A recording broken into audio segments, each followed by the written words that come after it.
It seems I had a little something in my throat there. I'm sorry if none of you heard me.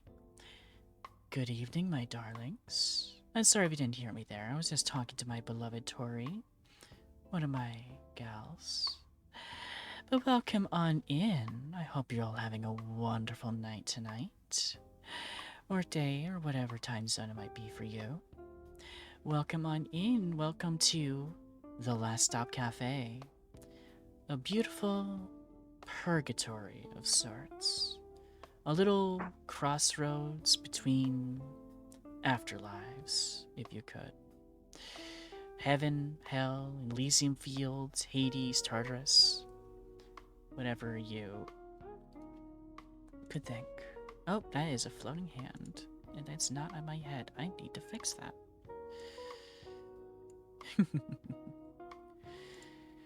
But yes, welcome to the cafe. We are closed, but I'm still here after hours. And we are gonna have ourselves just a nice little chat over tea. I made us some delicious teas right here, as you can see. Some nice, delicious vanilla chai. Decaffeinated though, so not to keep you up for too long. But come sit by and just chat with us as I bring in some interesting folks to join us tonight. But yes, hello Tori, hello Ghosty, hello. I'm happy to have you all here. That said, I think the coast is clear. I think Tori's a little busy in the back. So, let me welcome in our first guest. You want to come and say hi, Selene? Hi, Selene. Now, with that said, I don't suppose you left some coffee where I can get at it, did you? Not a tea drinker? I mean, I can certainly tea. I was just hoping for something to help me get through the next few hours. You know how it is. Sure thing, But sure all the thing. same. Also, hello everyone. It's lovely to see you all. Mm-hmm. Chrome, thank you for joining us. I really appreciate seeing one of my Pie Night boys here. Ghosty, welcome in. Whether or not you never truly left, you're still appreciated. Mm-hmm. Got Tori attempting to T-pose for dominance in the chat. That's a little bit of an interesting meta break. Wilbo, hi. Hope your caps lock sorts itself out. Eve's Trey, hello. Welcome in and thank you for the little wavies. So for those not already familiar with me, well, I'm a storyteller, and Mm-hmm. that's part of the fun. But thank you very much for letting me stop by after everything's closing up. You sure you don't want any help with getting things cleaned or that sort? No, no, it's fine. I am able to handle it after hours. It's not my first rodeo after all.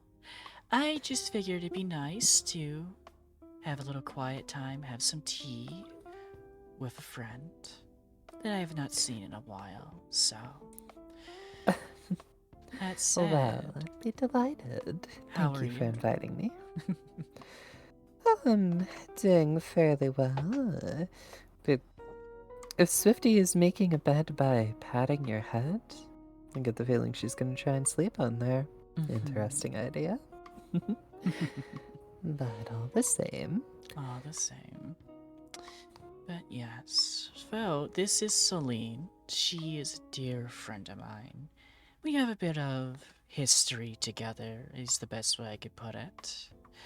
And no, not like that. Nah, it's just a nice, long friendship. That said, if you want to properly introduce yourself, Celine, and, oh, what you did, but we're, Well, I got started and then realized I hadn't been invited to, and it mm-hmm. feels a little bit rude for me to step over the host to start driving things, so figured I'd let you decide when it was time. For those not already familiar with me, my name is Selene Heidelman. I primarily do story times, so old books, particularly children's books, or things that I feel have real cultural significance. Mm-hmm. I like to share these stories partly because they're good stories to share, but also partly because they're things that I feel are important to preserve. Mm-hmm. They're things that if we don't make a deliberate effort to share them, to retell them, to make them a part of our lives, we lose them. And Mm-hmm. so that Thank you a for the bed out bits of there, books. Oh my Eve. goodness. Ah, yes. Good job with the bits. I'm glad you're cheering for us. Thank you. Mm-hmm. So my streams tend to be a little bit more on the chill side, which is a nice change of pace, I think, for a lot of people. There's a lot of energy, there's a lot of movement in a lot of places, but I like having a place where we can relax a little bit and where you wouldn't necessarily call them happy little accidents, but Mm-hmm. these little moments of spontaneity can occur while we're doing something that's a bit more gentle, a bit more open, giving people space to take that quiet pause and to do so in a way that doesn't feel like you're just staring into nothingness or the void, but still getting that chance to slow down a little and absorb. So Mm-hmm. that's more or less my intent behind a lot of the things that I share. At least it is these days. Though originally it was just because I noticed a lot of my friends didn't have bedtime stories growing up. And for me, between my grandmother, my father, my mother, we all did bedtime stories very frequently. The idea of going to bed without a story was a punishment of sorts. Mm-hmm. And so I also wanted to share a little bit of that with people. That moment of, yeah, I'm here and we're sharing stories. They might be made up, they might Mm-hmm. not be anything that you'll ever come back to, but they'll always be here for you. And they'll Very always be true. something warm. Absolutely. You know, stories are one thing, especially when knowledge is something I feel like we protect a lot, but it's the stories that come with that knowledge is just as important, you know? It is. Ghosty is asking about Peter and the Wolf, and while I would have no objections to telling Peter and the Wolf, I don't have the orchestral backup that is normally used with it.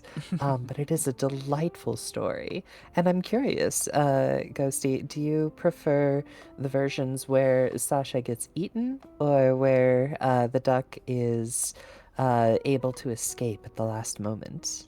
Oh, kind of a darker story, I see. I mean, yes and no. Um, so the are you familiar with Peter and the Wolf? You've I, never heard of ones where the duck escapes? Oh my goodness. That's yeah, always more of the Disney version. But yes, she very much gets eaten in the versions that I believe are a little more true to the source material. yeah, forgive my ignorance to it. It's just, I guess you can say with the quote unquote childhood that I lived, bedtime stories and such were not exactly something I had.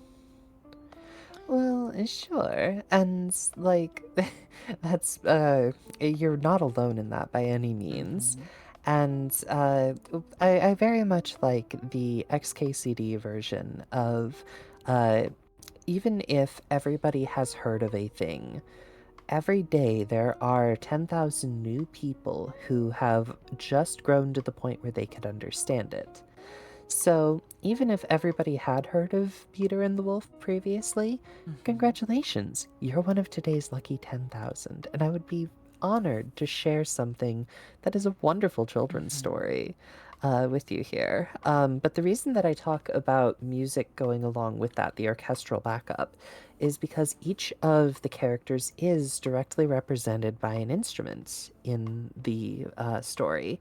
And so it's intended to help children start to associate instruments with storytelling, the different ways that they are played and the sorts of sounds convey very different meanings, whether it's the duck Mm-hmm. and the little bird chasing after each other, or whether it's the kettle drums of the hunters booming as they come closer.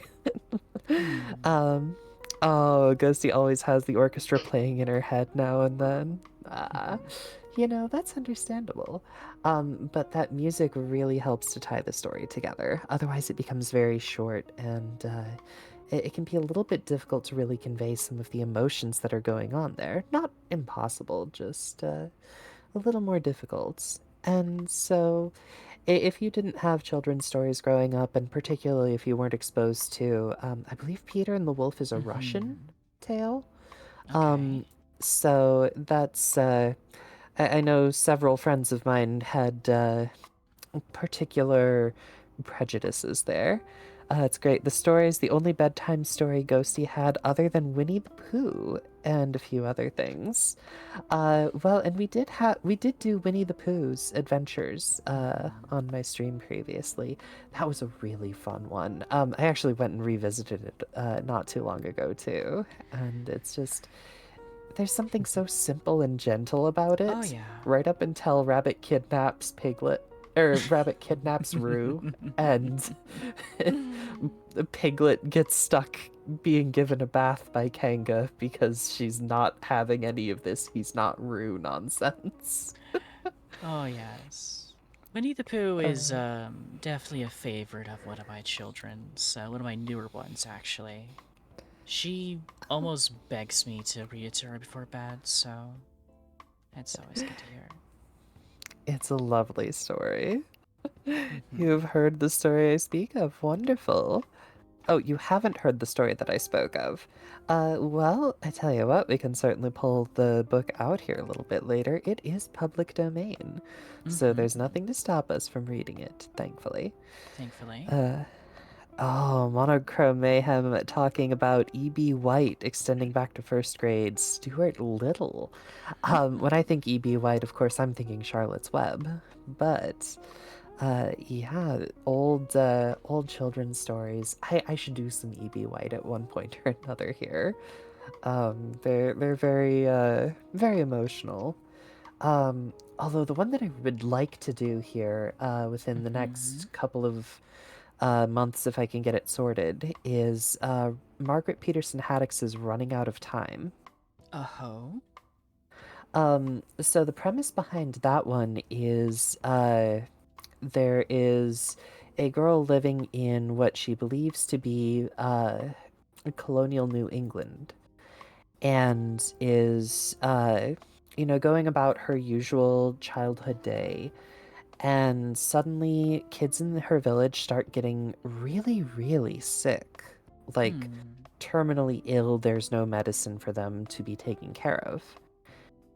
And I guess it's kind of the premise behind the book, but her mother reveals to her that things are not necessarily as they seem, and there is medicine available.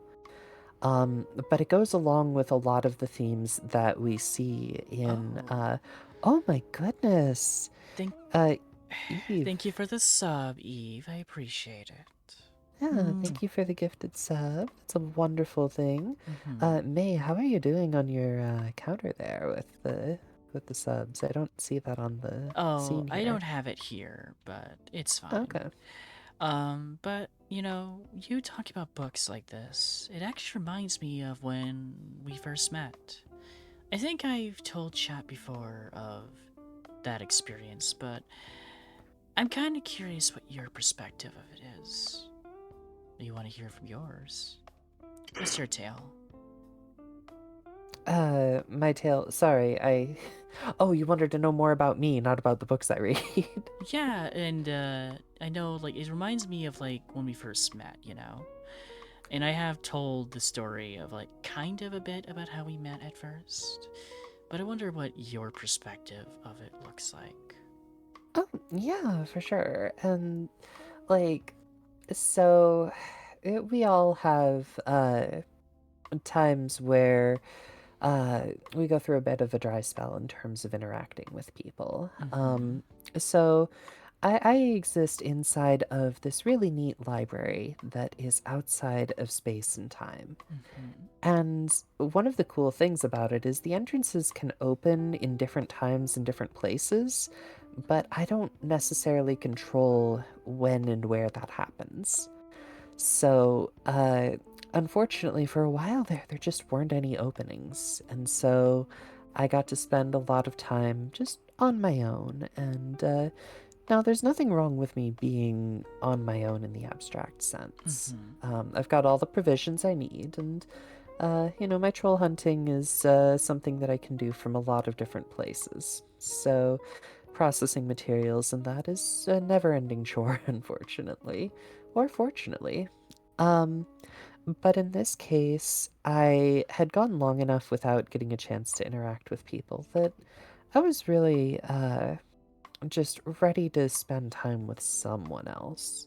Mm-hmm. Um, and I was trying to think of who a good candidate would be because there are a lot of beings that when you invite them in, they don't behave themselves. They're not Mm-hmm. pleasant company.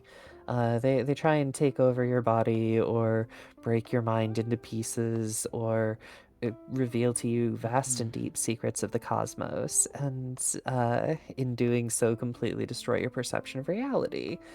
And these are not great ways to spend a Friday night. Mm-hmm. So, apparently Eve is volunteering as tribute. I'm wondering what Eve is volunteering for.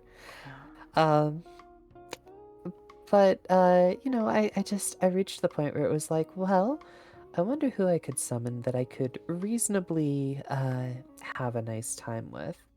And I'd heard about Mortem, who is a mercenary of sorts, that Mm-hmm. you can summon her for uh, your task, and price is negotiable.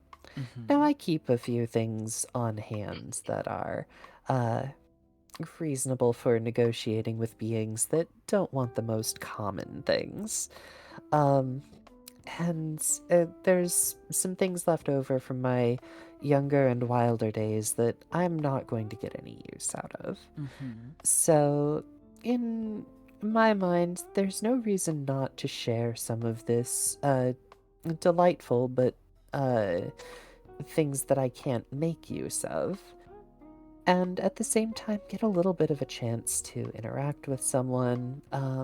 And somebody who has a degree of bloodlust and craves combat and glory.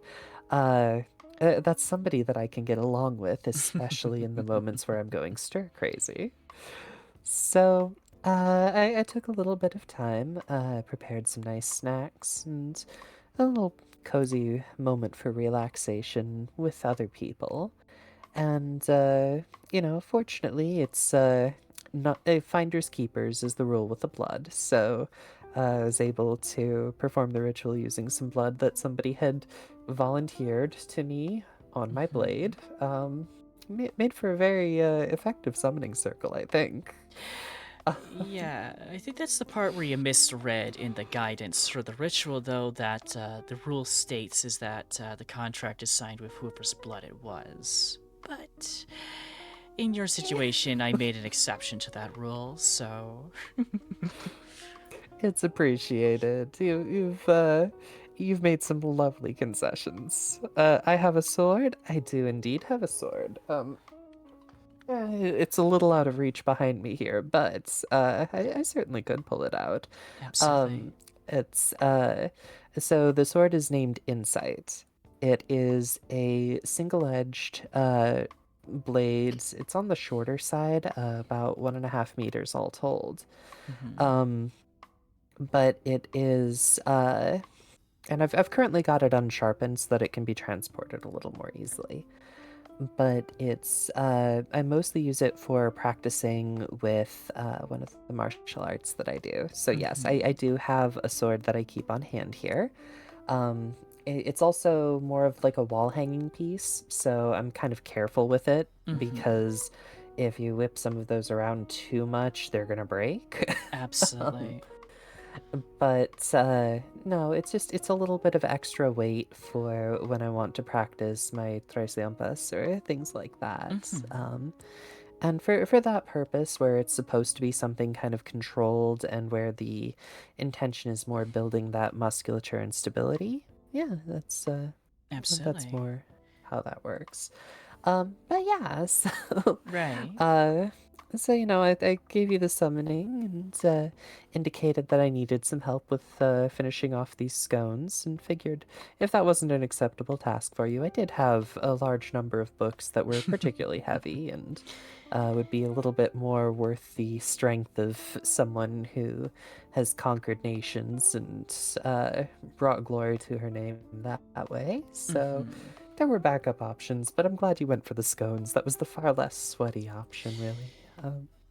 I remember that night. I actually had recently came back from a job where I was helping a certain war boss deal with conquering a portion of his galaxy. He wanted to make his own little empire. It was a very daunting task, but I managed to do it for him. I was working as his advisor and kind of court wizard of sorts. And when he gave me what he owed me, I was kind of the closest that an eldritch being like myself could get to being exhausted. So when I got the call for your summon, it was intriguing, just to say the least. So, needing a little bit of a break, as you say, and you weren't wrong there, I just decided to humor you. But I wonder how that first impression went from your side as I crawled out from your floor where the 8-point web was made. Well, I'll admit to being a little surprised that you would crawl on your initial entry. I figured that was just how you wanted to present yourself. It's always nice to see lovely ladies, and uh, having one crawling at my feet certainly wasn't a bad first impression. Oh, I bet. Uh,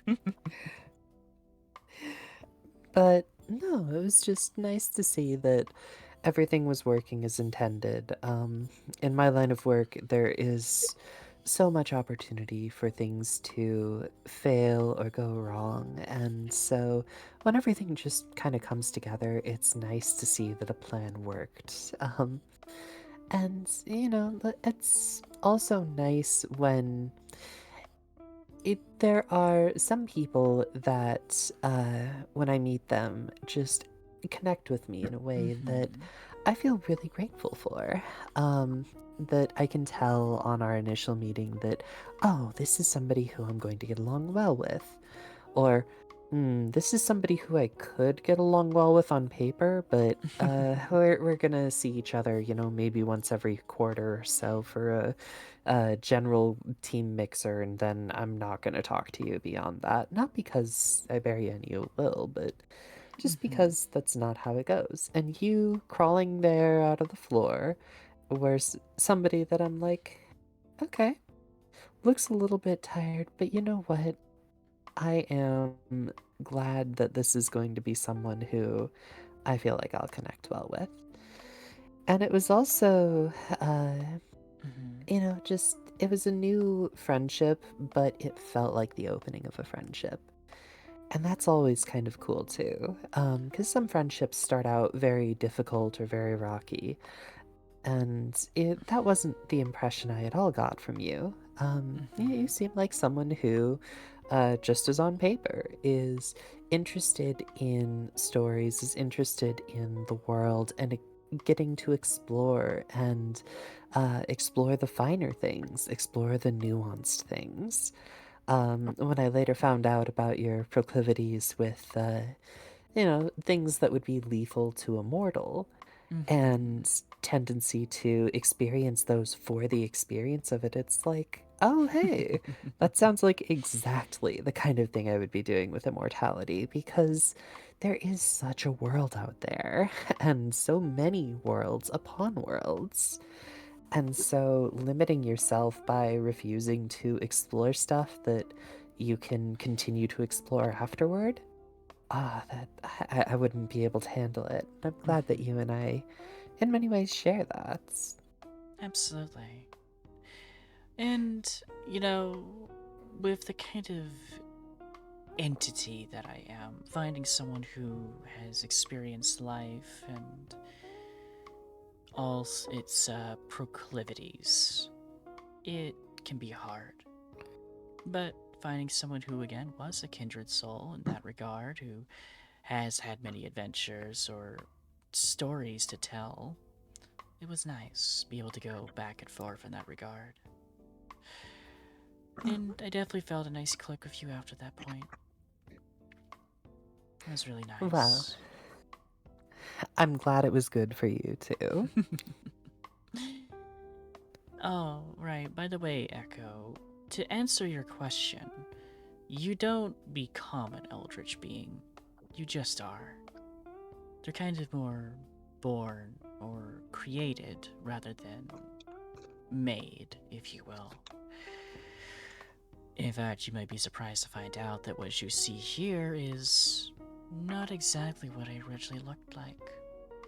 In fact, that form is hidden beneath the surface of sorts. But we won't get into that. But yes, I've had a. Yes, indeed. But after that, it was definitely a fun time. Just every once in a while, you summon me, we just get to have some tea and gossip, and Mm-hmm. it was really Though I think I nice. was more surprised when one of the portals opened up and I landed in your domain entirely on accident. Mm, yes, that definitely was shocking, especially when my daughter informed me that there was just a random, as she put it, librarian lady running around the back rooms. Oh, running might have been a strong word, but it is a fascinating place. It And I is. was grateful to get to drop in and start exploring a little bit, and that I found some good company along with it. Boy, I'm blanking on your daughter's name, and I feel bad about that. Can you remind me which daughter that was, or? That would be my oldest, Pandora. Okay. You have met her before. You don't typically get to see her in the flesh, so to speak, but you probably have been able to speak to her through her many speakers, security systems, or TV screens that she has dotted around my property. Well, and I believe she's shared a few of her stories previously, hasn't she? Mm-hmm. Poor thing. So I think it's delightful that she gets a chance to share those stories, and that, Mm-hmm. but I just feel like she needs to get along better with her stepmothers is all. She's always been a little bit of an abrasive kind of gal. But I guess she kind of gets that from her mother. well, and abrasiveness isn't the end of the story. But I can understand where it would make it a little bit difficult to really form some of those close relationships as family if she's Mm-hmm. going to be really abrasive. Ghosty, welcome back. Thank you for returning Mm-hmm. here. Echo believes that with enough esoteric or arcane knowledge, anything is possible. Maybe this is just my understanding, but the amount of power in order to create a new eldritch being would be comparable to that required to create an entire new set of universes. And that as a Yes. result, you would. Like, there's a lot of not only laws of physics, but laws of magic that you have to break in order to become something from outside of space and time. Mm-hmm. And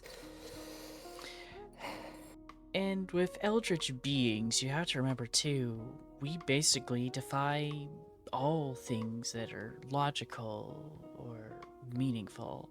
I mean, our basically almost our whole entire existence is just to basically take a mortal's understanding of the world and put it on its head and even sometimes drive them to madness because of that. mhm. I mean, to give you perspective, I don't have a heart. I don't have many organs because I don't need them. Yet despite not needing them, despite not needing to eat, I still do feel hunger. Oh,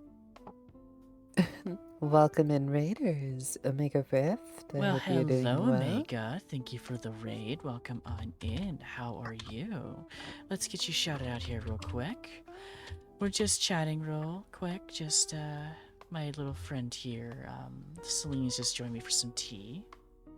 But Mm-hmm. thank you for the raid. Welcome on in, Raiders. Welcome to the Last Stop Cafe after hours.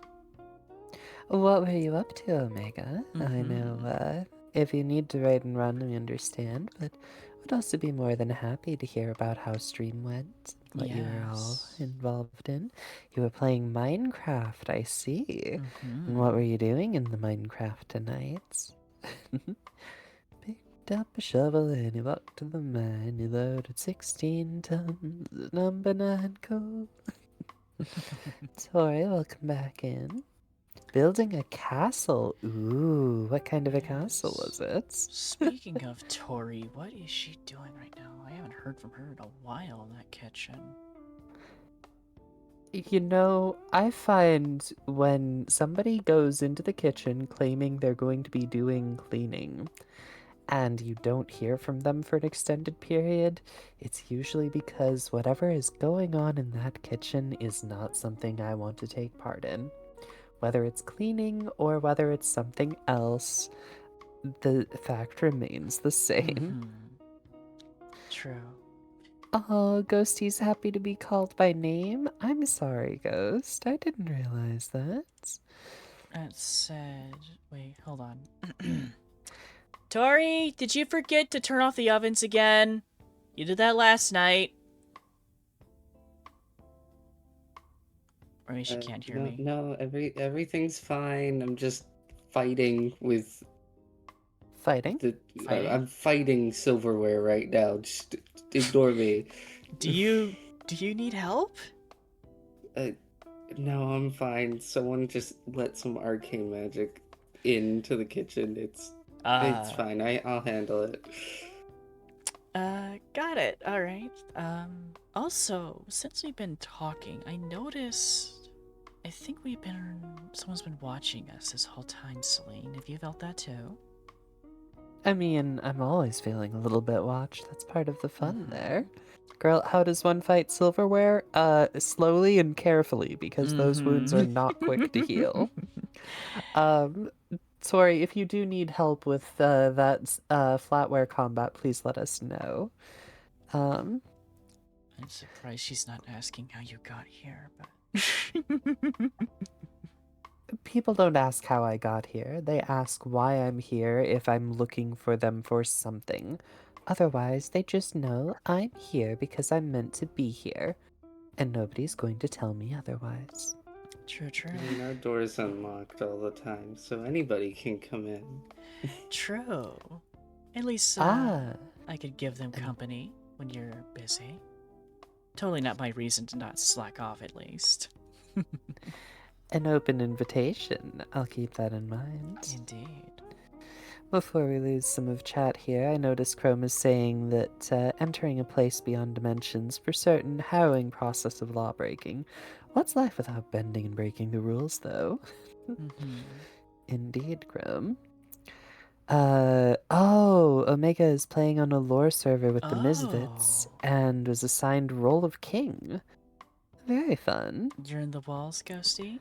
Well, you may want to get out of there because, Tori did not appreciate that last time, especially the damage you did to the installation. It's not cotton candy, Ghosty. Mm-hmm. That stuff is Um, not cheap, even in the purgatory. So. And as for Ghosty being called Ghosty and not Ghost, she has in her profile, or at least used to have in her profile, that she would blush if called Ghosty. So at that point, we can kind of lean in close and say, Ghosty, you're a very good girl. And give her a chance to really feel appreciated and respected. That's right, Ghosty. Sorry, I could have sworn I saw something out of the corner Yeah, of I my think eye. I saw that too. What was going on there? What on earth? There's Well, someone there. You might as well reveal yourself. You can't skulk in the dark forever. Especially around me. Uh, uh, is this the right room? Is this the place I'm supposed to be? Oh? well, where are you supposed to be? Also, I have no idea. I'm what supposed are to be you here for supposed to be? I'm supposed to be here Oh. for like an interview. Oh, hey Samuel. You know your interview was Hey. yesterday, right? Yeah. When when you die, you don't really have it. You really don't lose a sense of importance on important appointments. So I see. yeah, this is kind of where it's at the moment. Fair enough. Well, welcome in. Yeah, well, you wanna maybe just come up and join us for a little bit of tea since you got nothing better to do? What kind of tea?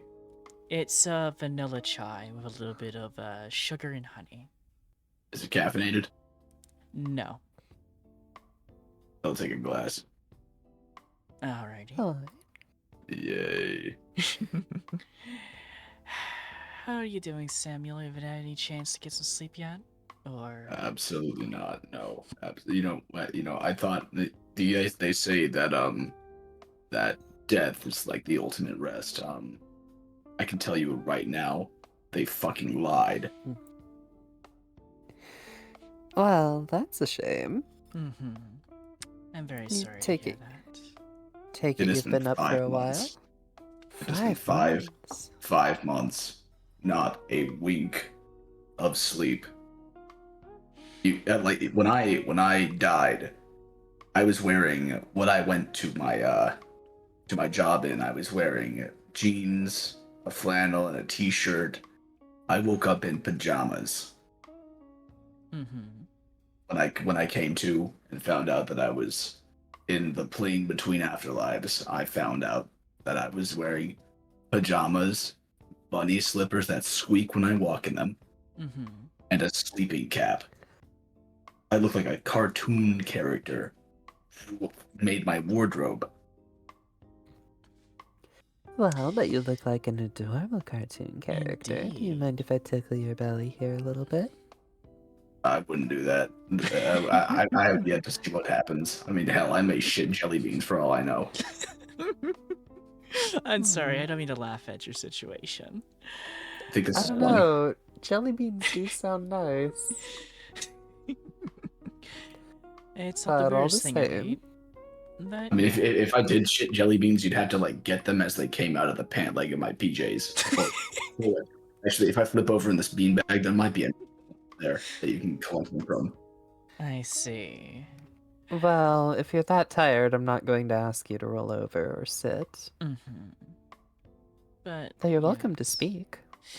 And don't mind my dear Maverick over there, maybe just staring off in the distance or randomly at you. She doesn't mean it. She's just in her own little world right now.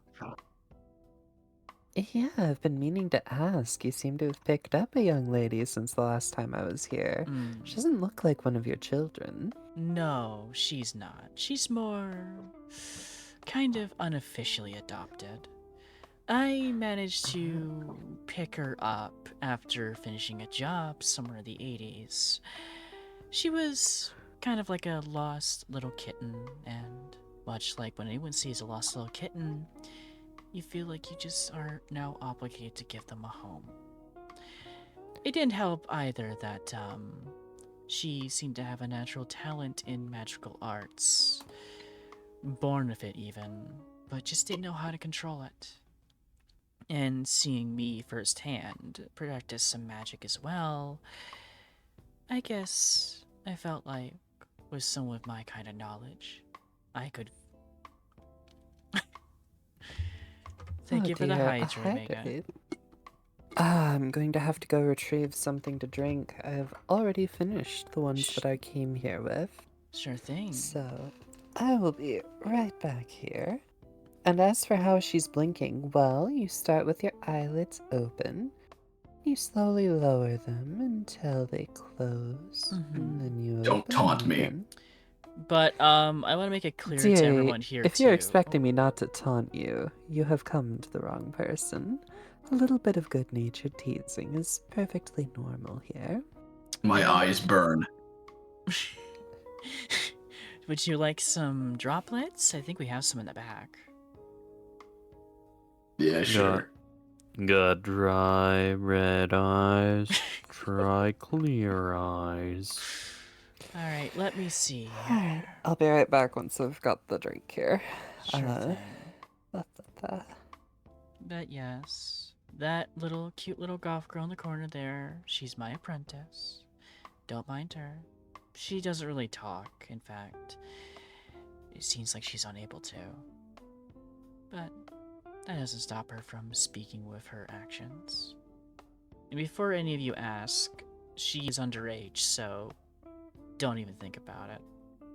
And if you even do think about it, I will find you. Making that very clear here. Anyway, let me check something real quick. Tori! Yes? You need something? How goes the battle with the silverware?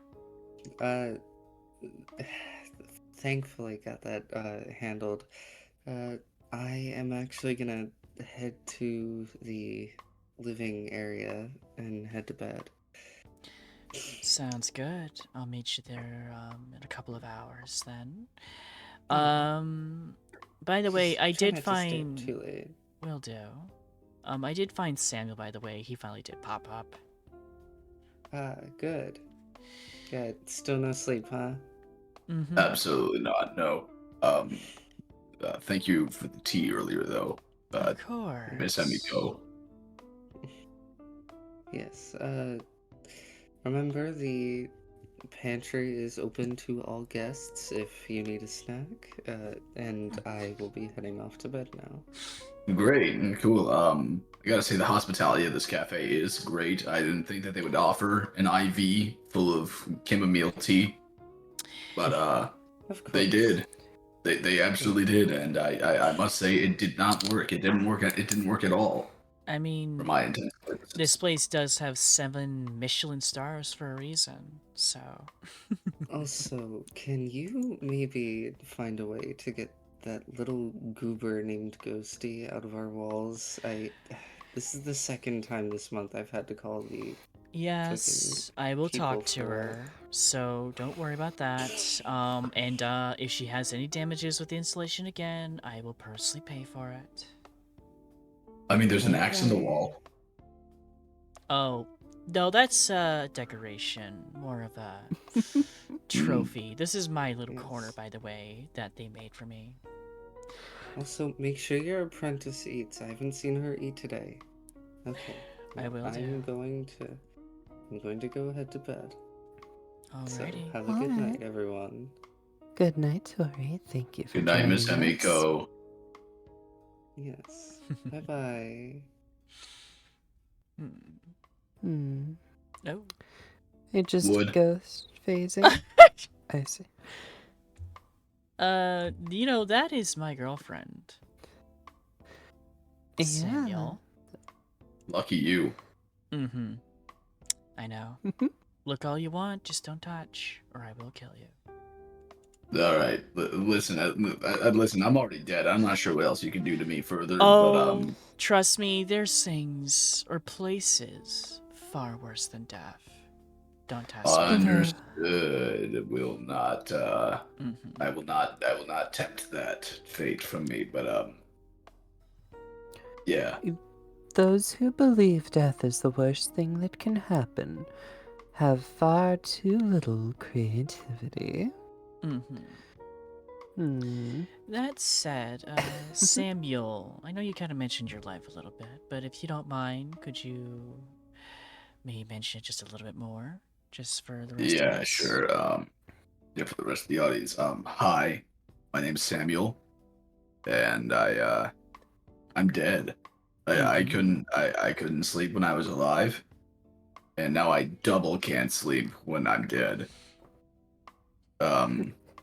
I do have to say that if there is a hell, I'm there. Do you have any idea what it's like to not sleep for 5 months on end? It could be 6 now. I'm not even sure. I stopped counting. Well, I mean, I did go 3 straight years before I realized I could sleep, so kind of. Oh, I'm so sorry. Eh. How did you cope with that? How did you cope? Well, I don't need sleep. I just sleep for pleasure, so. Yes, but 3 years straight? That was when I Uh. first came out of my prison, dare I call it. Oh dear, no, don't straight after coming out. There are so many more gay ways to be. Hey, look. The first 3 years, me being mortal, let's just say it was a bit rough. Having to learn to walk the walk and talk the talk, if you will. I was almost a little feral in those days. Not quite proud of it. No. It happens to all of us. We all go through our own phases. Mm-hmm. But all the same, I am sorry that you're dealing with that lack of sleep, and I'm glad that May has found her way to the lovely, charming, deliberately behaved. I would say well behaved, but I think we all know better. Deliberately behaved being that she is her most her at. Well, it does help that Tori and Lily were able to somehow find a way to tame a creature such as I. Tame. Now that is a word that I don't typically associate with you. But... I mostly associate that word with lions or wolves. I wouldn't. How about an interdimensional spider? That works. Mm-hmm. Exactly. That's an idea. Well, either way, Yes. I'm glad we've managed to weave a good web here. Mm-hmm. So, and then I don't think I fully caught your name. Can you say it again, Mr. Sleepy? Samuel. The other residents of the cafe have started calling me Sleepy Samuel or Insomniac Samuel. And I do have to say this is worse than college. Why do you say that? There... Well, so the college I necessarily went to was Texas A&M, and Mm-hmm. I gotta say the culture there is ass. So so if you thought you can't sleep in like New York City or something like that, try sleeping during a football game at Texas A&M when Texas U is playing. That is hell on earth. Sure sounds like it. Oh my goodness, Audi 1861, welcome in. You Welcome just slept a in. long time? Oh, lucky you. wow. Yeah, you had a bad time to bring that up, to be honest, but you didn't know, so... Oh, Aw, Samuel. Samuel. Wow, that was in sync. I'm proud of you guys. Wow. Yeah. So Kindred spirits. Samuel is one of the many regulars we have here at the cafe. To give you more of an idea, the cafe is, like I said before, it's a purgatory of sorts for the deceased who have not exactly learned to move on yet, to at least have some time to sort themselves out, at least in a nice, comfortable, cozy environment. Compared to, say, the purgatory that you would find in Dante's Inferno, for example. Wasn't Inferno hell and Purgatorio was purgatory? Yes, but if I remember correctly, at the beginning of Dante's Inferno, it did introduce purgatory, where the Greek philosophers and such, at least to Dante, would be. Ah, I had always interpreted that as an outer circle of hell. One not necessarily of torment, but of simple holding in the same style as the shades of Greek mythology. Chrome has to sleep because tomorrow's adventures involve a lot of exercise. All right, Chrome, sleep well. Thank you once again for joining us. It was Thank really you for good to joining see you, dearie. us. And thank Sleep you well. for the lovely gifts. I appreciated them. But so you went to college, Samuel? Yeah, I majored in mechanical engineering, Oh. and so yeah, I was pretty skilled at making like gadgets and like little devices and stuff like that, just to like help make my life easier around the house. I If you suppose like when I still lived with my mother, she had some trouble going up and down the stairs and all that, so I made a little chair to help her get up and down Aw. a bit easier. It was nice. It was fun. I liked building stuff, but I do think that that my education did result in my brutal, and I mean like awful brutal end as well. How so? Well, after about 3 consistent months of getting little to no sleep, you start to go a little crazy. So, like, I couldn't even read at that point. My vision was so blurry to the point where I couldn't even see the writing on the walls. That was in my posters, and so I made a little Rube Goldberg machine where I would put like a marble in a cup and it would weigh down the lever. And before I tell you what happens at the end, a lack of sleep consistently can make your brain kind of go a bit cuckoo, cuckoo, cuckoo. So, Yeah. cartoon logic started to look a lot more appealing than it previously had before. So once the Rube Goldberg, once the machine was active, and that marble went in that little cup, a rubber mallet swung down on my head at like Mach 8. I Might have see. over-engineered that a little bit, Derry. It- Yeah. If you don't Looking back at mind, Hmm? I probably should have asked for your consent first, but I did kind of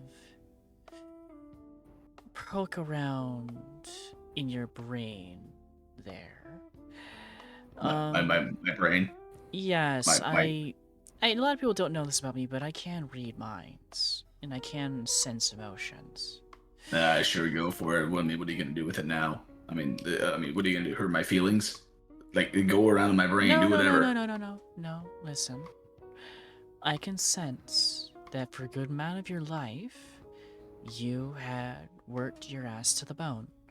You had sat there and worked for basically everyone around you that you cared about, or the people you felt like needed your help with the skills that you have. And,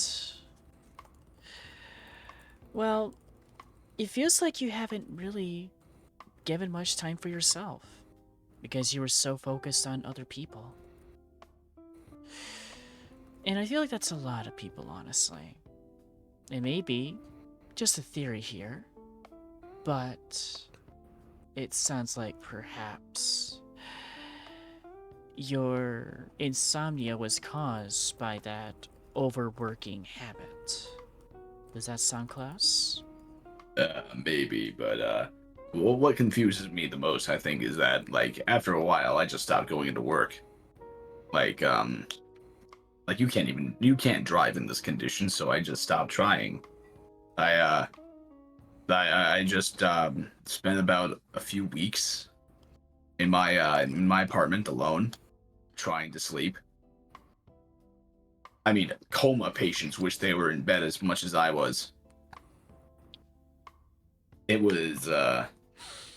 was certainly a time in my life, but I did eventually just go crazy and just activated the machine and bashed my brain in. Like, you do not want to see what's under the sleeping cap. I will confirm to you, it is hilarious what's under there. Well, I am sorry you went through that. It sounds absolutely miserable. Nah, it's fine. You got no responsibilities when you die, so I'm kind of good. That's But very true. I wouldn't necessarily recommend dying. I'm not gonna lie, it hurt. You still feel it. Oh dear. Indeed. So it really seems like the reason you can't pass on is because you feel like at no point you were able to ever have any rest when you were just always on your feet doing something. I suppose so, maybe. But I am not really understanding. I'm new here. I'm not really understanding to the whole afterlife situation thing that's going on. Because I didn't really subscribe to any particular afterlife. I suppose I could go to Valhalla for all I care. I just want to sleep. That's my my main goal is to sleep, is to rest up and act like I don't know nobody. I'll admit the idea of you going to Valhalla after fighting and losing against Insomnia is an interesting premise. I'll run over to the person with the bluntest object I see and just run towards them unarmed, screaming, knock me out, knock me out, knock me out, knock me out. Well, if are there Valkyries around to make them one of the area? No, this area is kind of, how do I say it, a neutral zone? Especially after the Fourth Realms of War that happened about 50 years ago, roughly speaking. I see. So any Valkyries that were here would be off duty anyway. Correct. The only Valkyries I know, and the nearest one here, would be where the borders for Asgard would be at the current moment. Well, all the same, I do have a couple of things that I could try in terms of helping you sleep, and I'd be curious to hear which of these the two of you would prefer, or if neither really speaks to you, that's fine too. Oh, I drank hand Headphones are sanitizer here. for the alcohol content. Do you think I'm going to pass up anything new? I guess not. Yeah, It looks like whatever we're on you an ad have. break. So... Hey, look at Lunchable's ad. Yeah, those. Spoken like somebody who's not skilled enough to subscribe to May. Keeping her on your subbies list is always a good option. I was out of money for like 3 weeks. What do you think I'm gonna do? But, give me 1 second while running ads. I'm gonna go disappear for a second and, just make sure that, everything is in order. Sometimes some of our guests here are trying to do some mischievous things after hours. It's one of the reasons that Crazy Tori likes people in me this having cafe. her. I swear to God, this place is a nut house. Yeah, I'm really sorry about what happened with you and Roy last night. Oh my God. Please. That man needs help. I will have to hear about what happened with Roy when you get back. Indeed. So I can explain that actually as she's You as she's going. go do that, and Maverick, make sure to give them good company and just listen into their conversation. Your mistress will be back. Okay, so what happened? So Roy's like this real big dude. I think he it is kind of crazy about like how he's proportioned and all that. Like you'll know when you see him. Like, but I was just resting on the couch in the living area, spread out, sprawled out, mouth agape, kind of drooling a little bit because I'm just so out of it. But I just hear this man just go. And he suddenly just seizes up and just looks around, and he's got like white powder all over his face, and I'm thinking to myself, what did he just hit a bump of cocaine? What happened? Turns out it was creatine powder that he got from the bartender. Oh my From goodness. the coffee bartender. Gave him, just plopped down a big pile of creatine powder. It was that Kitsune boy, that guy, Will, I think his name is, but he plopped down this pile of loose creatine powder onto the table, and Roy just slams his head down into the pile and inhales, and he just goes ape shit. He just, like, he grabs the stool that he's sitting on, bashes it against his forehead, and it shatters like glass. I don't even know how he did that. It was a metal stool. It was metal, and it shattered like glass. Like if you drop a mirror, it would have made the same sound and everything. It was astonishing just how he did that. And then he looked around, and he just looked towards me at the moment, and he like dragged his foot across the ground and put himself on all fours like a bull about to charge, and then he just ran over to me, picked me up, and started doing chest presses with me. I see. So he used you as a set of free weights. He absolutely did. And like he did like a hammer throw with me as well when he finished. He grabbed me by the ankles and tossed me out the window. Ouch. I'm so sorry that he did that to Yes. you. Yeah, Sounds like you were really thrown for a loop by it.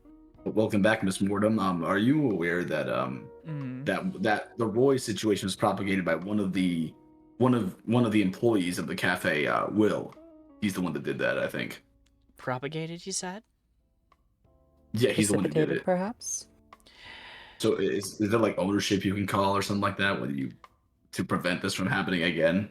Absolutely. Well, I mean, I am kind of the pseudo security around here, and I did manage to have a talking to with Roy after that incident.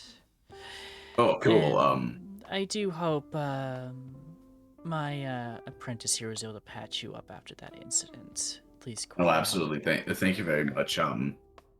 Yeah, thank you. I didn't catch her name. Mavrid. Mavrid? Mm-hmm. Well, thank you, Mavrid. Appreciate it. She doesn't talk. As far as Will goes, Yes. as far as Will goes, I mean, rather cute little kitsune boy, isn't he? Fun for playing with. I mean, he was clumsy. I'll say. I think it's kind of appealing, but like he walked in and he was very excited. He was obviously just passionate about working at a coffee bar. I have seen Starbucks employees who have just had enough of the world, and for some reason, he's just going at it. Mm-hmm. Didn't you guys have a fourth bartender as well? Fourth. Or fifth, sorry, fifth. Fifth bartender. Purple hair, devil horns. I'm blanking on that right now. At least I don't come to the cafe that often, so maybe it's just someone I haven't met before. All right. Yeah. I'm actually kind of grateful that the cafe's here and all, because you get a room and stuff like that. Like they set you up here. Indeed.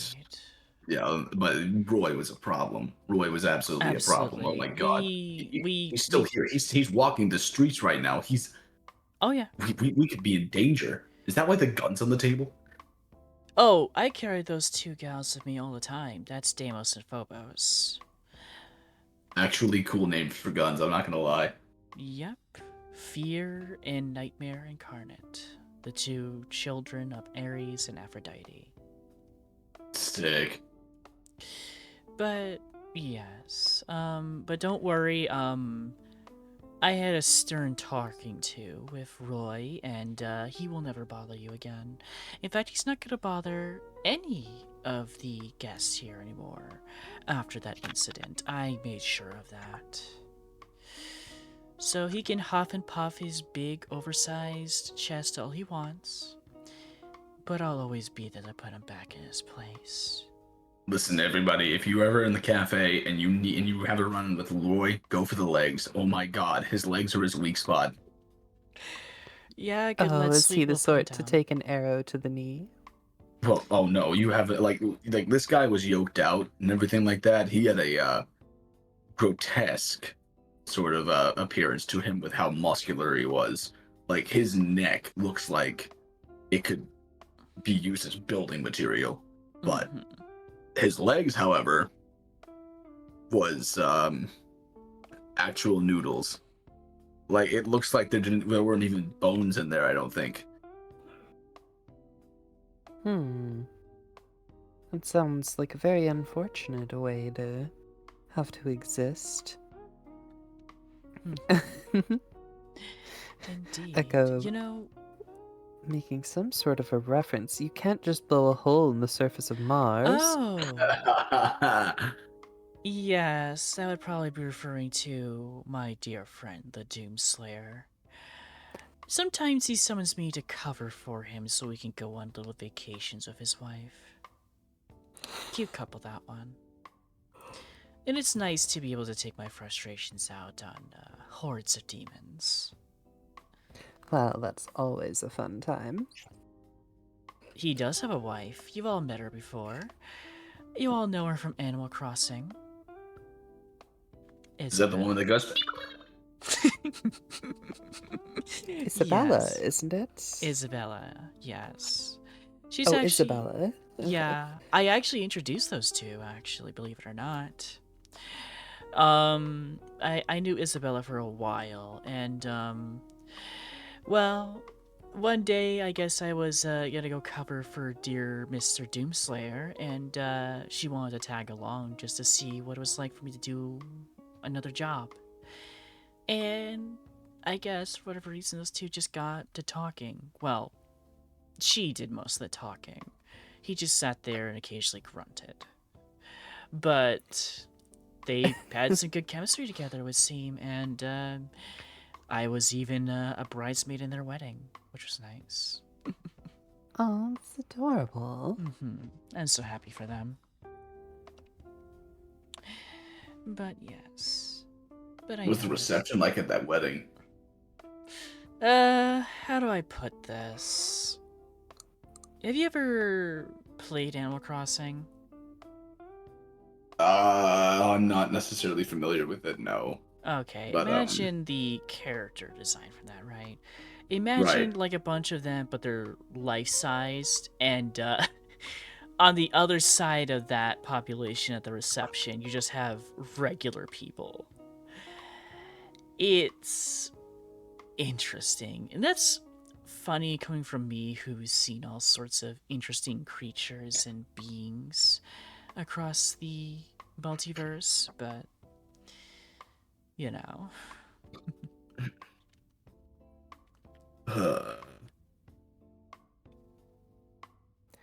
Well, I'm glad the two of them have found a dynamic that works for them. Agreed.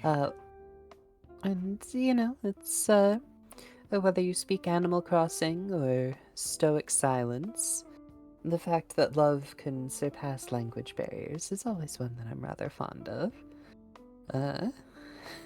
Echo believes, Slayer doesn't strike them as getting married to an anthropomorphic dog. Also, Isabella having bloodlust as intense as the Slayer. You told me the Doomslayer doesn't come across as a furry to you? Yeah. I mean, as far as I know, they never really had bedroom activity. So it's more of a, how do I put this? Kind of a soulmate situation. They don't really do anything but enjoy each other's company, sort of thing. It's that kind of love. Yeah, that's sweet, but I imagine the sex is just absolutely fucking dangerous, though. I would not And know, something- nor do I want to know. Something tells me Isabella tops. Probably. But yes, and yes, Isabella does have a bit of a bloodlust. In fact, when I was taking a break with slaying demons, she jumped in for a little bit and had maybe enjoyed it more than even I did, which was jarring to say the least. But Doomslayer and Isabella aside, the strange couple that they are, we are more here to talk about you and Selene. That said, maybe let's go back to Selene here. Yeah. Alright. What would you like to know? Where do we want to go with this? So you did mention before how you have a bit of some adventures and all that back in your younger years. You maybe want to touch in on that a little bit. Well, the thing is, I don't sit still very well, even today. It is very common that you'll hear about me traveling, particularly on the weekends when I don't have as many immediate responsibilities.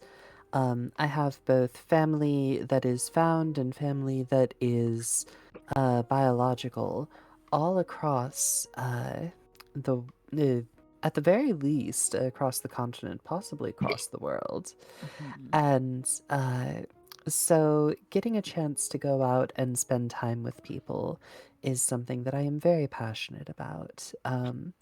Now, of course, the rift often opens far enough away that I have to do some significant driving in order to reach the people that I'm interested in spending time with, but that's part of the fun is getting to go on these road trips and learn new songs and new places and get to really see what things are like.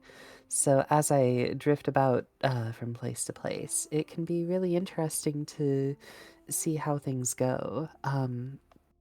One adventure that I went on many moons ago now Mhm. uh, was I went from Phoenix, Arizona, out to Pittsburgh, Pennsylvania by car. Um, and as I was heading out that way, I found out that a friend of mine, Zegamus, was in the area. And so I dropped by to say hello to him. I got a chance to meet his parents and to have a lovely breakfast with him. And then I headed up to Pittsburgh. And while I was in Pittsburgh, we found out that Zegamus had moved over to Chicago, Illinois, for a brief visit. Mhm. And the people that I was meeting in Pittsburgh, easily bored, and she was then going by Cap'n Cross, was the other, were like, hey, we'd like to meet Zegamus as well. So, having just driven 4 days across most of the United States, we got back in the car and I drove them from Pittsburgh to Chicago in a snowstorm. Oh my god. Hmm. Yes. No, I was there. But no, it was a lovely time, but it was very tiring. To the point that when we finally got there, I slept for several hours and was still mostly unconscious when I Hmm. finally I missed breakfast that morning, which meant that I missed getting a second time to say hello to Segamus, unfortunately. But no, it was so. But that's the kind of adventure that I would go on, or boy, I laugh about it, but I really do embody the stereotype of certain women who will travel, 1,500 kilometers for a first date. I have done that on multiple occasions. Um, though, as I'm thinking about it, it's usually to go on a date with a boy. So, I crossed dimensions or even broke into SCP Foundation facilities to have a date or two with some lovely women, such as my lovely friend Mallow. I do miss her. oh, I'm sorry you miss her, but I'm sure we'll get your aim better with time. Mm-hmm. And Ghosty puts it, and I would drive 5,000 miles, and I would Yeah, I drive was about to say they made a song 5,000 about more. that. To be the But one who drove 10,000 miles and fell down at your door. oh yeah, she is very cute, Ghosty. But she's also a freak in the sheets, let me tell you. Hmm. Anyway, I am Well, I'm glad curious. you enjoyed. The Curious? tomes you gave me before, the ancient tomes that you gave Mm-hmm. me on our first encounter, I always wondered, never got to ask, how did you procure them? Because they were volumes that are not exactly easy to come by, even by interdimensional black market standards. Well, sure. If what you're doing is questing after them through the dimensions, you're not likely to find them. In Mhm. fact, at least one of them had an enchantment that specifically is designed so that only if you're not searching for it can you find it, but only if you value it can you even understand that you would want it. Mhm. And so it ended up, it's changed hands a few times over the years. Um, and I'm pretty sure you weren't even necessarily looking for it when you came across our little bargain, now, were you? Absolutely not. It was intriguing to find, though, when you gave my stack. I was honestly more looking for the forbidden tomes that you may wish to have been left in your library because you wanted to make sure they were never going to get into the wrong hands, so. Well, yes, and so for that, boy, when you're traveling about as much as I do, there are times where you'll come across groups that have decided to waylay travelers or Mhm.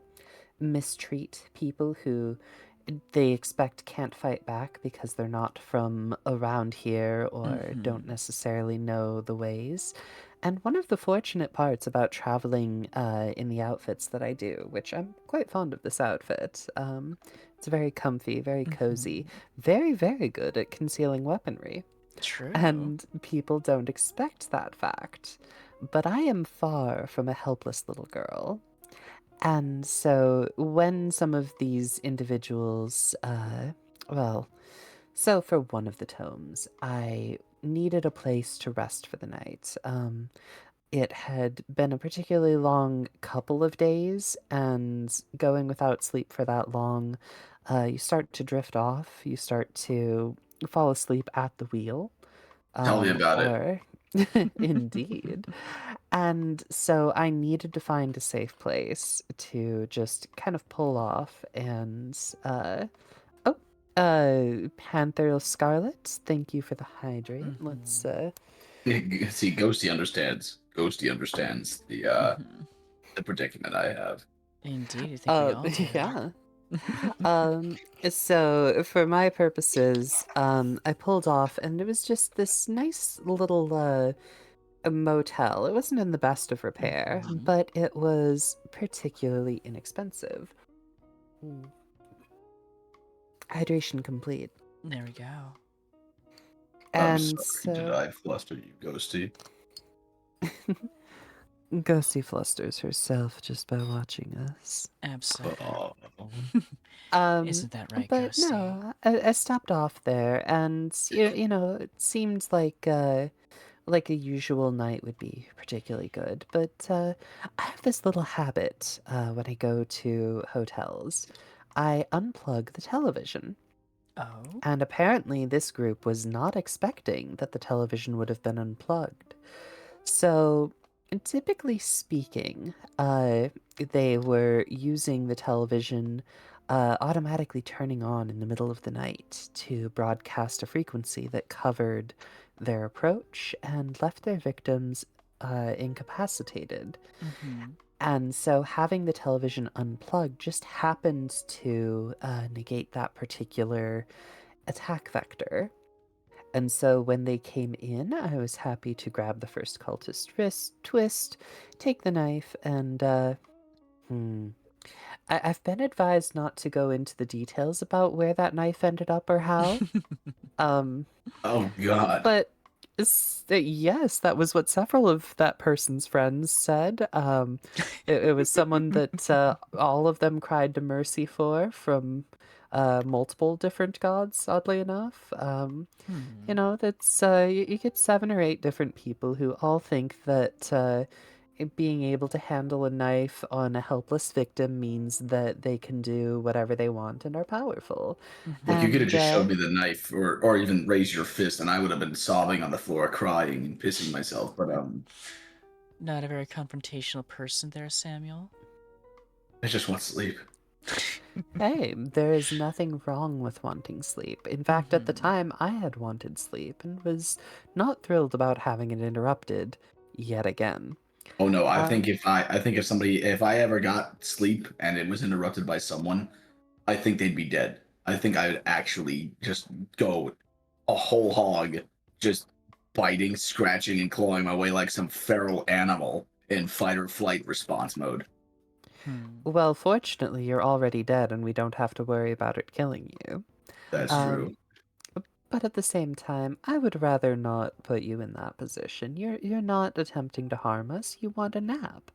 And I think that's an admirable thing to want. So, we'll get you rested yet. Thank you for But your concern. hey, of course. I mean, we're all in this together, and making sure that we're taking care of people is important.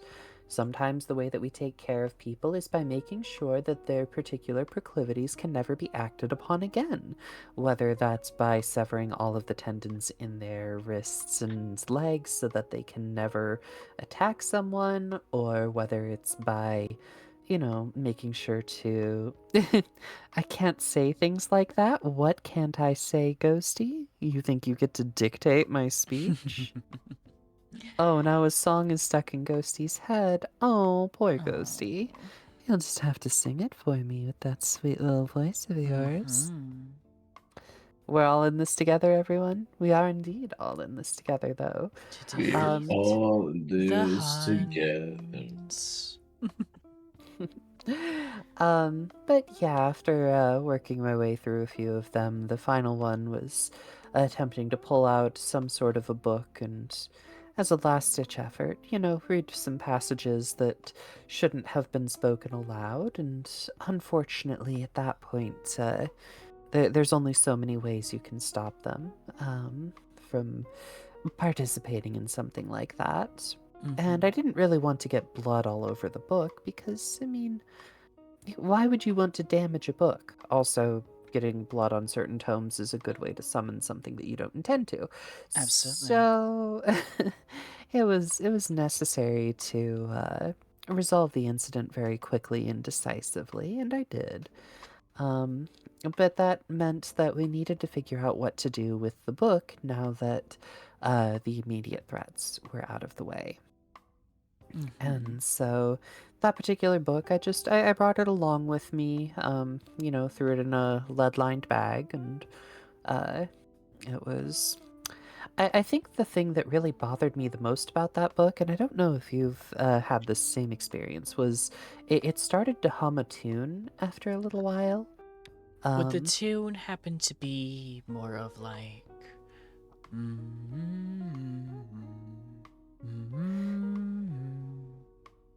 Yeah, Something like that? yeah, it was. It wasn't bad, but after 9 or 10 hours of that from the passenger seat as you're driving down the road, it gets a little old. And Yes. turning on the radio to drown it out just makes it slightly louder, so it's like, oh, okay. But it Yeah. was fun to come up with lyrics for the song. Oh, sure. But the reason I bring it up, though, is that I do know of the tome. And I do know of where it comes from. Did you happen to know the name of the cult that attacked you, by chance? I don't think I ever caught their names. I mostly just caught their screams of distress and praying for a death that wouldn't come, so... I see. Well... Did you seatbelt it? No, we don't put books with a seatbelt. That just confuses the airbags. But what it sounds like to me, and this is a cult I have encountered many times before in my own travels, but this is at least what it sounds like, especially with the way you described the tome. And now that I recall, this is the one you had given me, correct? One of several I gave you, Yes. So I know of it. It is a tome that comes from a younger eldritch god by the name of Yuskavik. At least that is the best way I can pronounce it in human speech. Yuskravik was a young god that was birthed from the, how do I put this? The depravities and desires of humanity. That was where they were born, similar to, say, the Eldari's Slanesh. If I remember from a tale that was spoken of his origins, he was born from the aftermath of a particular orgy going quite bloody, if you will. Ew. Mm-hmm. Just to give you an idea what kind of god he is. Their cult is all about exploring excess and pleasure. They're all about trying to push the limits of human experience to the absolute extreme, even at the expense of others, in a way. But their tomes, coming from their own god, are typically ways to heighten emotions, heighten senses, or even just wish for the things that you desire the most. But as you can imagine with any eldritch entity, when you make a deal with them, even with me, it does come at a price. And the price can be quite stiff. Eldritch magic being something that really, at least in my opinion, should not be touched by mortals. But it's neither here nor there. But yes, getting that volume was quite nice to have, and I'm glad it was at least in trusting hands for a little bit before it came into mine. So for that, I appreciate it. Well, I'm glad you were able to take it off of my hands without me having to do anything more to it than put it in a place where it was out of sight and out of mind, one might say. We don't get all that many visitors, unfortunately. I more often have to go and visit people if I want to spend time with them, so it's not the sort of thing that I want to be dragging throughout realms without a good reason. So I'm glad that it's been able to find its way into your care and to make sure that it's being handled properly by somebody who understands the origins and the beings involved, that you can keep it where it needs to be and how it needs to be. And hey, sometimes you do need to just summon an ancient being or a not so ancient being of depravity and hedonism and allow a little bit of space. Yeah, I can commit he is a little bit of fun once you bring him into the Materium. Well, let's not talk about that.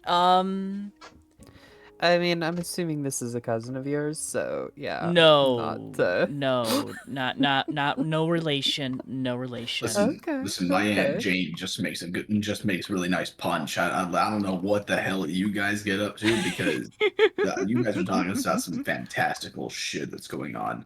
Yes. Well, There's a certain process by which one becomes a mother in most cases. My mother told me about that when two people love each other very much. go on. Go on. That's usually where the punchline ends. Would you like me to continue? No need. I don't think Twitch TOS would really appreciate that, so. I mean, with the way that Sam's going about it, it could almost qualify as educational. True, but we're getting a bit off topic in that regard. But yeah, Okay, no. Wait, hold on. Let me get this straight. We are Straight? Let me get this gay for a moment. We are in a plane of existence that is between the afterlife and the material plane. Mm-hmm. And you are still streaming on Twitch? Well, I mean, where would you stream? Yeah. I never really thought about that. Where would I? Well, I Would mean, you stream? the Twitch that I know is also connected to the extranet, so it makes sense that I'd be able to use it the way I do. Yep, you But need the powers of Amazon in order to cross over the different planes. The fact that they're willing to destroy a few universes in order to give you that connectivity is a feature in this case. yeah, would know. They've hired me a couple times just for that purpose alone. Amazon hired you? Mm-hmm. Why am I surprised it's fucking Amazon? I mean, it was either they hired me to do it, or they hired some poor minimum wage paid soul to do it. And I don't think they're as capable of burning worlds as I am. So, That's I very mean, true. in fairness, you were probably a negotiable price as well. They figured their negotiation tactics should have shielded them from the difficulties of having to actually pay their labor. yeah. I'd love to hear what you ended up extracting from them as a payment for that kind of duty, though. Well, that job was funny because, the one thing you learn about me with my dealings is that it's a very bad idea to. How do I put it? Be vague about what you promise. And I guess for the CEO of the company at that time, he seemed to have misunderstood what exactly an eldritch being, such as me, could even be interested in. So, he promised me something that you should never promise me at all when you make a deal with me. Blast? No. Promise me anything that I ask for. Let's just say, for a while, the interdimensional Amazon nearly went bankrupt with how I decided to go about that end of the bargain. But I think the biggest one that he was not expecting, and he fought tooth and nail on, but there was really nothing he could do about it given our contract, was taking his wife from him. Oh. You took away his wife? I did. Poor thing. Being neglected the way she was. And she was always out in business meetings or just, well, going and sharing a bed with anyone that wasn't his wife. She was kind of lonely. And even as I was working for him for a short time, I actually interacted with her quite a lot. And, well, when you have a woman as lonely as that, she's willing to almost accept any company at that point. And I guess, not realizing myself, she didn't want to be around him anymore. So when the time came for the contract to finally completely close, I procured her. And she went to go on and have herself a wonderful life with me until she eventually did pass. As mortals often do after a while. Case in point, me. And for as long as I've lived, a mortal's lifespan kind of is just in the blink of an eye. It's like, I know it sounds cruel to put it this way, but almost like the lifespan of a hamster, even. Why is Where- that a cruel thing? Well, Okay, no, you can't. I'm sorry, but you cannot compare the life of any mortal to the life of a hamster. A hamster will die in the craziest way imaginable, no matter what you do, no matter how I well you mean- take care of that goddamn animal. A hamster will die in the craziest situation you can possibly think of. I mean, to be fair, aren't humans kind of similar in that regard? Well, not necessarily because, well, I mean, my They death really is are. just proving that, but like my hamster, we once went out to a field trip or whatever at school, and like I forgot to close the top to my hamster's cage, and well, when we came home, it was what I opened the freezer for a popsicle and it was in there. It had an entire bag of peas in its mouth pouch, and it was frozen in like an ice cube. It was like a cartoon unearthing a frozen Neanderthal, a cube of ice. I'm sorry, that's funny to think about. As fucked up as that is. The bag wasn't even open. Hmm. It ate the bag. It ate the bag.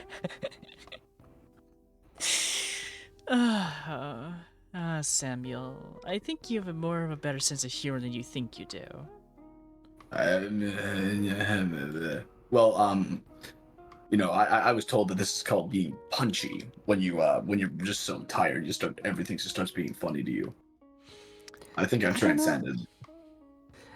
Yeah, I was gonna say you've gone beyond and just completely off the wall and landed somewhere in an enjoyable place. You've been quite companionable here. Agreed. I'm rather I will say enjoying that it. I will say that it was kind of entertaining for me because I was feeling punchy whenever Roy picked me up and started doing some reps with me. But other than that, yeah, it was a very traumatizing, horrible experience to be bench pressed like that. I'm not gonna lie, I do not recommend it. Do not recommend it at all.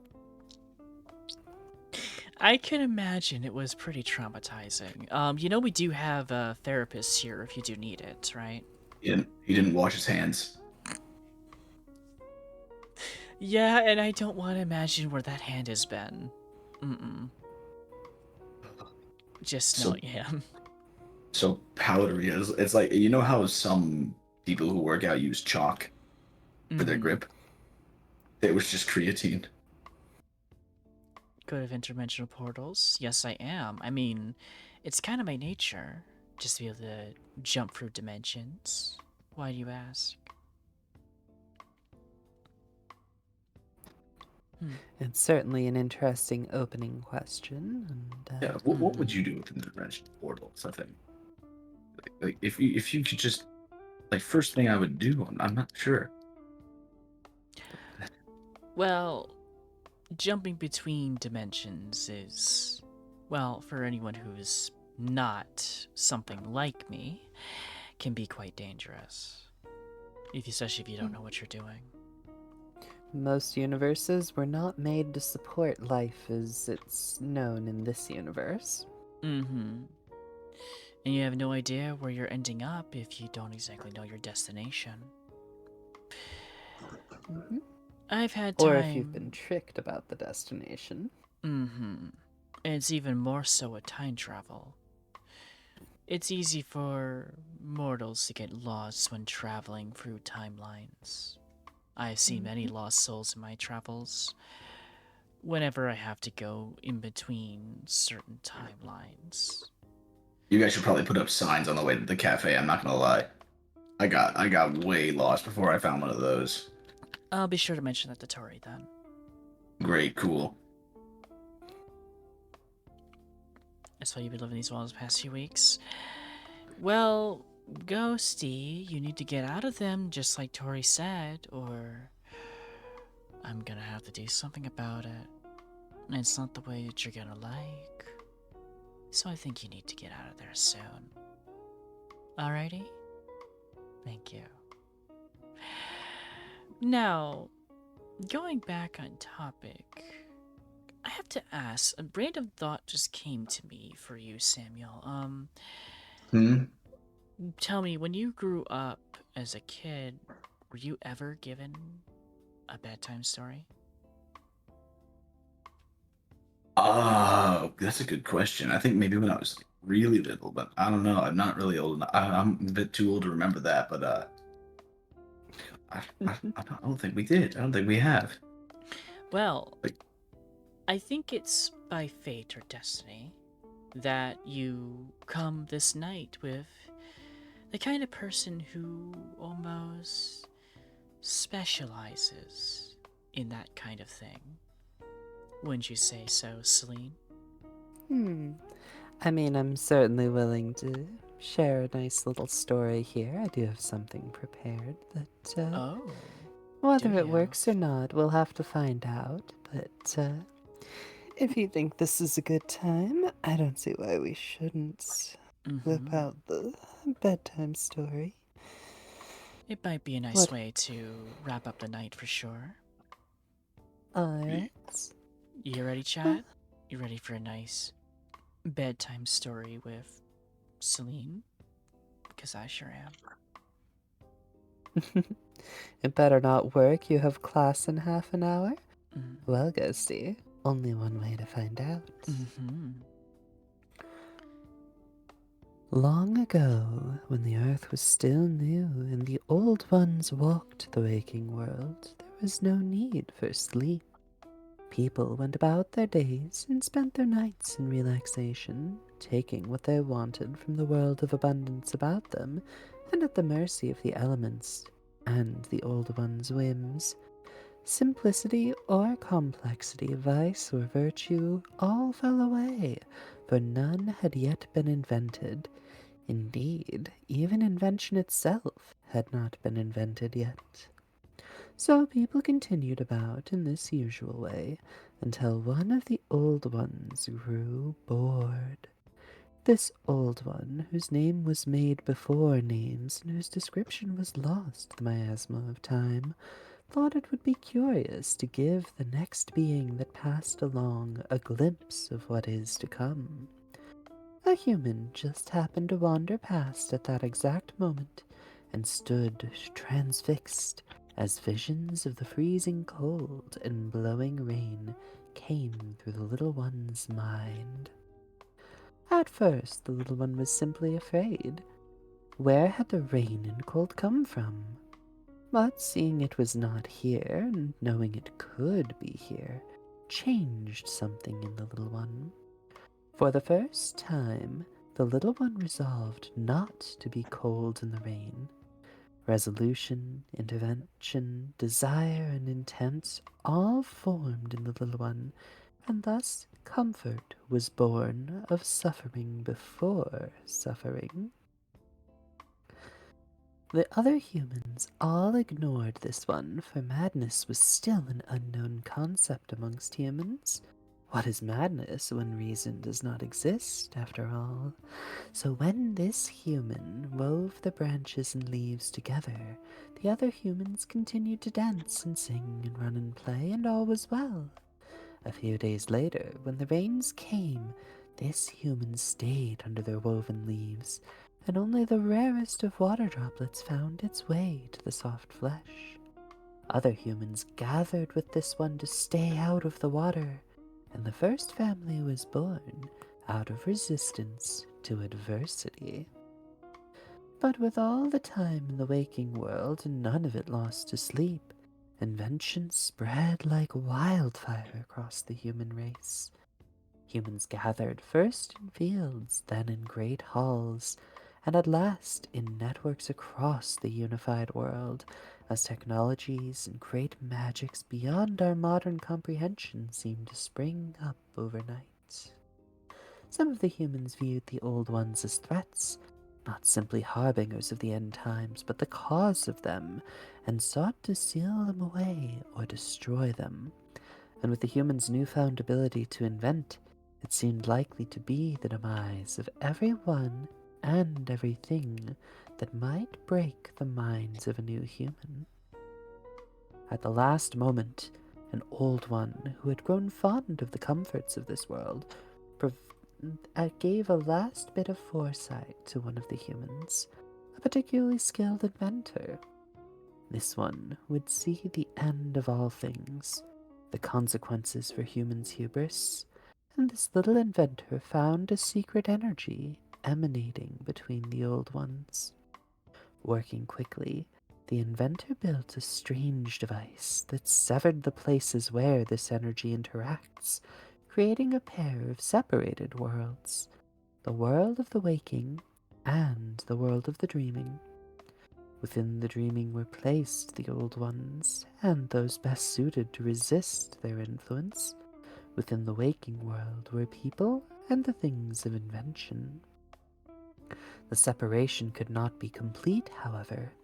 Humans bear the traces of the Old Ones in their nature, their being and foresight and cognition and very existence, all linked to the Old Ones.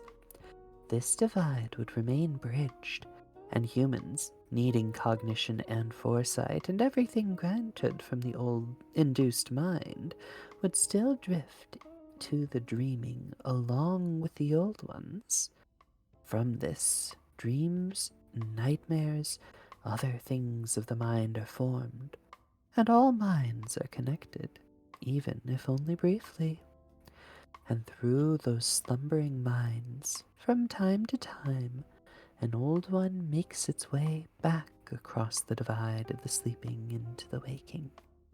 What must it be like for such a person to find themselves the bridge for this sort of thing?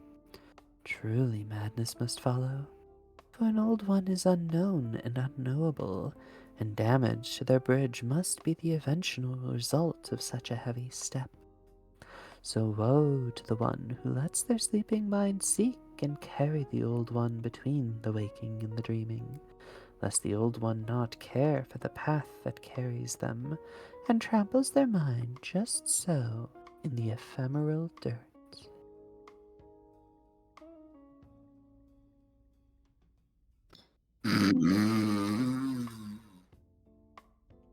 Wow. I would say the rest is up to him.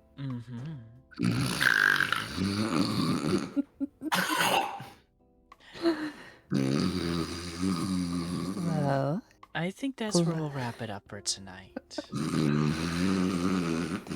Thank you all for joining us.